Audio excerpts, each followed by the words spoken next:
Before starting my amazing trip in Africa, I headed to the Pittsburgh International Airport. I got onto the plane, and after a very long trip, I finally made it to Cape Town. This was my view on the plane as it was landing. First, I visited the Castle of Good Hope. I soaked up the sun in Camps Bay and took the aerial cable up to Table Mountain. After that, I went to the famous Kalahari Desert and visited Gallagher Trans-Frontier Park. I learned that hyenas use their famous laughter to alert their clan members of a food source. Kingfisher birds are found near water, and they are known for their brightly colored feathers. Lions are nicknamed King of the Jungle. Different species of turtles can live to be over 100 years old. These flowers are called African daisies. They close at night, in the shade, and during cloud cover. Next, I headed north to the Chobe National Park and went on a safari. I captured pictures of many different animals. First, I saw the elephants. They spend 16 hours a day on eating things such as leaves, twigs, bamboo, and roots. The second animal species I photographed was a zebra. Zebras use their stripes for camouflage. Leopards can hunt from trees. They also are very strong swimmers. Giraffes, the tallest mammal in the world, get most of their water supply from the many plants they eat a day. The African wild dog is different from the house pet dog because they have 5 toes on a paw instead of 4. Hippopotamuses love water, which is why the Greeks named them river horse. My next stop was to Victoria Falls in Zimbabwe. It flows northwest, taking a journey through Zambia, Angola, Namibia, and Botswana, then along the border of Zambia and Zimbabwe, finally discharging into the Indian Ocean.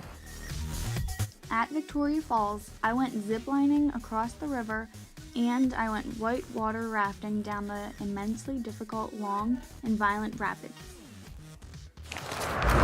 I continued north to see the stunning African rainforest ecosystem. I traveled up the Zambezi River through Mali, Tunisia, Burundi, and Rwanda to get into Uganda.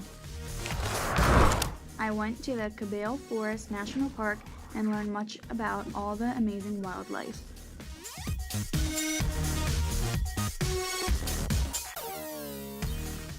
Chimpanzees are humans' closest living relative, sharing more than 98% of our genetic blueprint.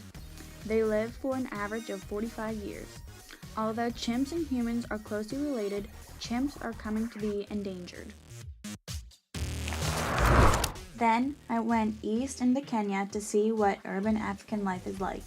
Nairobi is the largest city in East Africa and acts as the region's busy commercial hub. Kenya can be both wealthy and have poverty. More than half of the country's population lives under the poverty line, on less than $1. Although Kenya may have some wealth, it is one of the 30 poorest countries. Mogadishu, Somalia has close to no tourist attractions at all. Even though I was warned not to go there, I entered Somalia and found a few attractions. The first place I found was the Shanghai Old City. It is one of the major tourist attractions even after it was severely damaged from the Civil War. It is known for its renowned beauty and architecture. The next attraction I visited was the Bakara Market. It was created in 1972 and served as an open market for the sale of goods and services. This is the largest marketplace in the country. The final stop I made was to Timbuktu, Mali. I saw many historical architecture, but the Gingerbread Mosque really stood out to me. It was built in 1327, and its designer was paid 200 kilograms of gold. It was built out of earth entirely, plus fiber, straw, and wood, with the exception of when it was rebuilt in the 1960s. There is enough room inside it to fit 2,000 people. Another priceless historical artifact I saw was the Sankore Mosque. It was restored between 1577 and 1578 by Imam al-Aqib. He completely destroyed it and had it reconstructed. Here is my entire route I took on my vacation. One day I hope to go back to Africa to see even more than on this trip. Africa is now my favorite vacation spot.